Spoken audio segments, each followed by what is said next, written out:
Objectif, € de chiffre d'affaires. Et j'ai commencé à bombarder.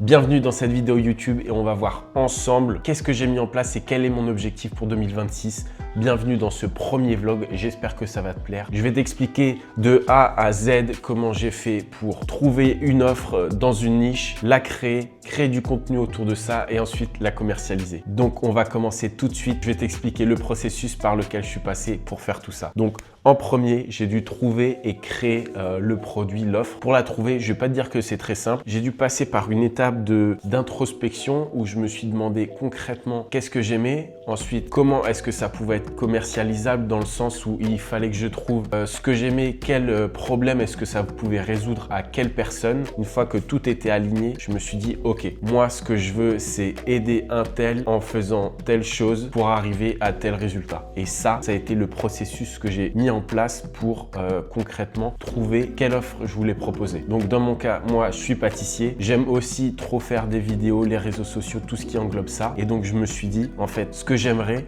c'est aider les entreprises, donc pâtisserie, boulangerie, chocolaterie, à créer une visibilité sur les réseaux sociaux pour acquérir de nouveaux clients. Et donc, je suis passé par ce chemin de me dire, ok, moi, je suis pâtissier, j'adore les réseaux sociaux et j'ai trop envie d'aider les entreprises. Et c'est comme ça qu'est venue petit à petit l'idée de l'offre que je voulais proposer. Ensuite, qu'est-ce que j'ai dû faire? Donc, ça a été mon offre. Et donc, je me suis niché en me disant, ok, au début, il faut se nicher le plus possible pour parler à une cible exacte, pour être sûr de ne pas s'éparpiller et au final ne servir à personne. Donc je me suis dit, moi ce que je veux c'est aider les PME, donc que ce soit les PME d'artisans, pâtissiers, boulangers, chocolatiers. Je travaille même pas avec les cuisiniers pour l'instant, juste pour vraiment être niché au maximum et connaître mon sujet par cœur. Donc j'ai fait ça, là j'ai trouvé mon offre, mon avatar client et maintenant qu'est-ce qu'il a fallu que je fasse? C'est de la com. Donc là, même avant d'avoir trouvé mon offre, j'ai relancé mes réseaux sociaux. Au départ, je faisais des vidéos de pâtisserie et là j'ai commencé à tourner du coup à refaire mon positionnement pour me positionner en tant que personne qui voulait aider les PME grâce aux réseaux sociaux. Et du coup, qu'est-ce que j'ai fait? J'ai posté sur les réseaux sociaux. Donc, j'ai commencé à poster beaucoup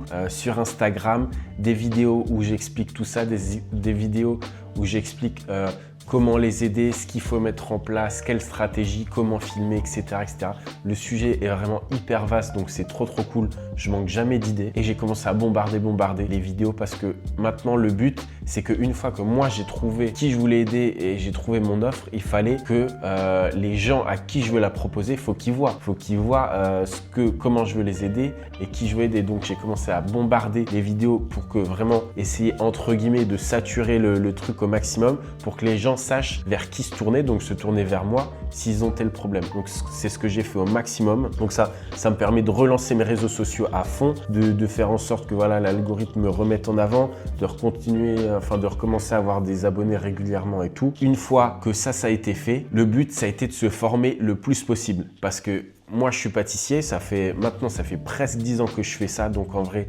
là-dessus, il n'y a pas de problème. La partie marketing, par contre, j'ai aucun diplôme. Or, maintenant sur Internet, tu peux te former sur absolument tous les sujets. Moi, je suis persuadé que quelqu'un d'autodidacte, qui a de la motivation, de la discipline, il peut apprendre par cœur n'importe quel sujet, il peut être hyper bon dans n'importe quel sujet. Donc, ce que j'ai fait, c'est commencer à me former un maximum sur tout ce qui englobe le marketing, les réseaux sociaux, toutes les stratégies à mettre en place, etc. Les choses à faire, ne pas faire, etc. Donc là, j'ai commencé à bombarder les réseaux sociaux de vidéos pour vraiment que je commence à avoir de la visibilité un maximum. Et moi, d'un autre côté, je me formais, j'essayais d'engranger le plus de savoir sur les choses pour lesquelles je veux aider mon prospect après. Ça peut paraître bizarre. Avant les gens fonctionnaient avec des diplômes pour être, je sais pas, pour être médecin, il te faut un diplôme de médecin. Bon, maintenant, c'est toujours le cas.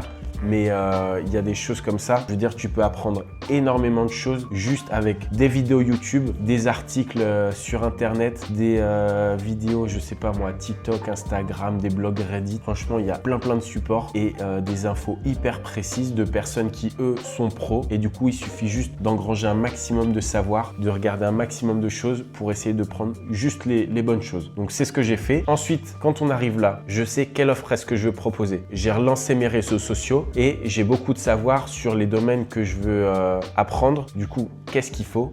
C'est construire son offre parce que ok, je sais ce que je veux proposer, mais pour l'instant, rien n'est fait. Donc là, ce que j'ai commencé à faire, c'est construire mon offre. Je vais pas vous expliquer ce qu'il y a dedans, mais je peux vous expliquer comment est-ce que je l'ai faite. J'ai commencé à mettre sur des supports tout le savoir que j'avais acquis pour avoir une offre la plus complète possible, mais la plus impactante. Le but, c'est d'enlever tout ce qui n'est pas essentiel. Vraiment d'aller à l'essentiel le plus possible pour avoir le plus de valeur, le plus de savoir le plus rapidement possible et que les gens, quand je les accompagne, que vraiment, ils aient un maximum de savoir en un minimum de temps pour un maximum de résultats. Et donc, c'est comme ça que ça se définit. D'ailleurs, je ne l'ai pas précisé, mais du coup, mon offre, moi, c'est un accompagnement. C'est sur plusieurs mois et du coup, ça permet que ces personnes acquérissent un maximum de savoir. Moi, je les coach de façon quotidienne pour ajuster, donc au départ, mettre en place une stratégie et ensuite l'ajuster parce que forcément, la stratégie à la semaine numéro 1, c'est pas la même qu'à la semaine numéro 14 par exemple. Donc après, moi, je suis là pour leur dire ce qui va pas, ajuster la stratégie et faire en sorte qu'ils avancent le plus rapidement possible et voilà, vraiment être le plus efficace. Donc ça,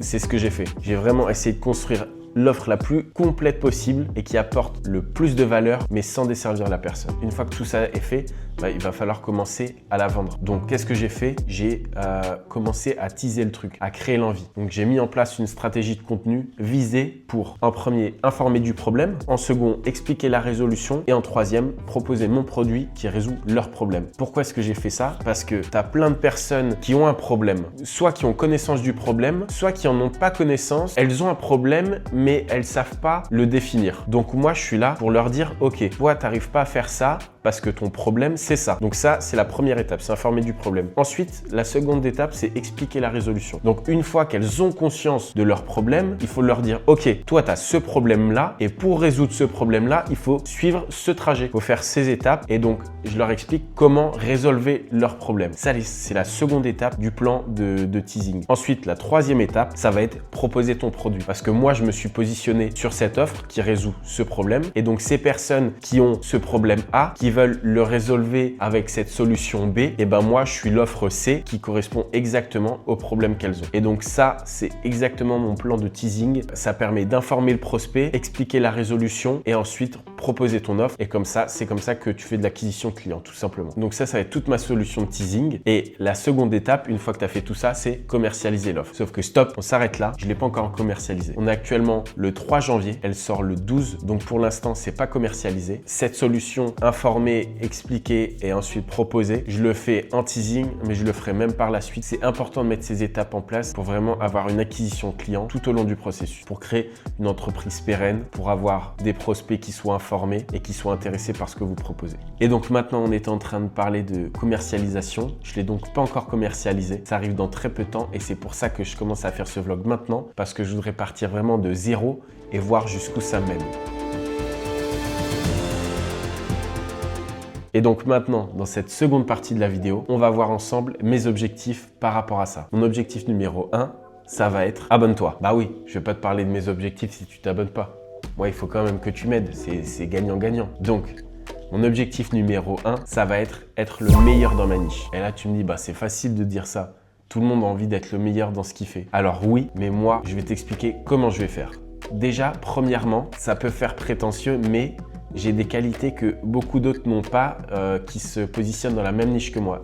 Parce que énormément vendent des choses en ayant une formation de base de marketing. Or, moi, c'est l'inverse. J'ai une formation de pâtissier, donc tout le côté pâtisserie, tout ça, je connais. Et ce qui manque, c'est le côté marketing. Donc déjà, j'ai pas le même positionnement que les autres. Et ça, je pense que c'est un gros avantage. Et donc, ça va être pour mon premier objectif. Et je vais t'expliquer tout de suite le deuxième objectif qui est tout aussi grand. Ça va être objectif 1 million d'euros de chiffre d'affaires. Et là, tu te dis, mais what the fuck, il vient de nous dire qu'il n'a pas commercialisé son truc. Et oui, j'ai vraiment gagné 0 € pour l'instant. J'en ai juste dépensé. Mais je trouve ça d'autant plus intéressant et je serais vraiment hyper content de revoir moi-même cette vidéo le jour où j'aurai atteint ce palier. Parce que là, je pars vraiment de zéro et l'objectif, c'est 1 million d'euros de chiffre d'affaires. Et je suis sûr que j'en suis capable. Pour ça, j'ai mis un plan d'attaque en place. Bah oui, on ne peut pas faire ça au hasard et faire ça au feeling. C'est dommage, mais c'est comme ça. Du coup, mon plan d'attaque, qu'est-ce que ça va être? Donc, pour atteindre ces 1 million d'euros de chiffre d'affaires, c'est corrélé à mon premier objectif et donc je compte être le meilleur dans mon domaine. Pour être le meilleur dans mon domaine, comment est-ce que je vais faire? Tu as 3 possibilités. Soit vendre moins cher que tes concurrents. Ce qu'il faut, c'est que tu vendes moins cher, mais en masse. Pour mon cas, moi, c'est pas du tout mon objectif. Je trouve ça pas intéressant parce que d'autant plus pour un accompagnement, si tu commences à accompagner 100 personnes, 200 personnes, forcément ça va se dégrader en qualité et même peu importe ce que tu fais, quand tu vends moins cher que les autres pour vendre plus, tu perds en qualité. C'est le modèle type de l'industrialisation. Ça, j'ai pas envie. Ensuite, deuxième possibilité, offrir le meilleur service. Donc avec la meilleure qualité et la meilleure expérience possible. Et pour ça, il faut que toi-même tu aies beaucoup d'expérience. Or, comme je l'ai dit juste avant, moi j'ai beaucoup d'expérience en pâtisserie, beaucoup moins en marketing. Du coup, je pense que cette seconde option n'est pas applicable pour moi, du moins pour le moment, le temps que j'acquérisse plus d'expérience. Et vient la troisième solution, être le mieux positionné. Et là, dans ce cas-là, tu gagnes par la différenciation. Comme je t'ai dit juste avant, j'ai un positionnement différent de mes concurrents parce que moi, je suis pâtissier, ça fait presque 10 ans que je fais ça, j'ai fait des super belles boîtes, j'ai travaillé dans plusieurs pâtisseries différentes. Donc là-dessus, c'est sur ce point que je veux appuyer, le fait que moi, je suis pâtissier et que je sais exactement comment est-ce qu'ils vivent leurs problèmes et quel est leur problème. Pour ce faire, je vais pouvoir exactement me positionner pour leur expliquer comment résoudre ce problème. Donc moi, c'est vraiment sur ce point que je vais appuyer, être le mieux positionné et gagner par la différenciation. Ça me permet d'avoir une cible ultra précise, un message clair et une promesse unique. En plus de ça, si tu as une cible ultra précise, tu sais exactement ce que tu veux pas être. Et moi, ça, je l'ai totalement défini. Si j'accompagne des gens et que je leur apprenne la création de contenu sur quelques mois, le but, c'est qu'ils soient autonomes par la suite. Le but, c'est que je fasse une transmission de savoir. Et donc, l'opposé de moi, c'est une agence de com. Parce qu'une agence de com, tu vas les payer très cher. Ils vont venir pour un forfait de 2, 3, 4, 5, 6 vidéos. Ils vont les faire très bien. Ils vont les poster. Et c'est tout, c'est fini. Donc, tu auras payé, je sais pas, je dis un chiffre au hasard, mais tu auras payé 2 000 € les 6 vidéos et c'est fini, elles te laissent te débrouiller. Or, moi, c'est vraiment là-dessus que je veux appuyer. Moi, le but, c'est une transmission de savoir. Donc, c'est leur expliquer comment faire pour qu'ils le fassent d'eux-mêmes et qu'ils sachent le faire par la suite. Donc, ça me permet d'être plus concurrentiel au niveau du prix, bien plus concurrentiel. Parce que moi, c'est un accompagnement sur plusieurs mois et pas quelques vidéos. Je donne vraiment du savoir et de la valeur. Or, une agence, elle va pas du tout faire ça. Elle va juste donner un produit fini. Donc, ces deux choses assemblées, ça me permet de dire que vraiment, je me positionne avant les agences de com. Donc, pour toutes les PME qui ont moins de budget ou du moins qui veulent fonctionner différemment des grosses entreprises. Et ça, c'est incroyable. Je suis trop content. Je suis sûr que je vais répondre à un réel problème. Et de toute façon, je vous en dirai plus très bientôt parce que je compte faire un récap tous les mois du chiffre d'affaires jusqu'au million. J'ai trop hâte de voir ce que ça va donner, de passer de 0 au million d'euros. Et je t'emmène avec moi dans toute cette aventure. Donc surtout, n'hésite pas à me dire qu'est-ce que tu penses de cet objectif et qu'est-ce que tu penses de cette vidéo. Parce que du coup, c'est la première que je fais. Je me livre à toi, je t'explique concrètement mes objectifs et je vais être totalement transparent dans tout le processus, que ce soit maintenant jusqu'au million d'euros. Je vais tout expliquer, donc n'hésite pas à me soutenir, ça me ferait grandement plaisir et je te dis merci beaucoup.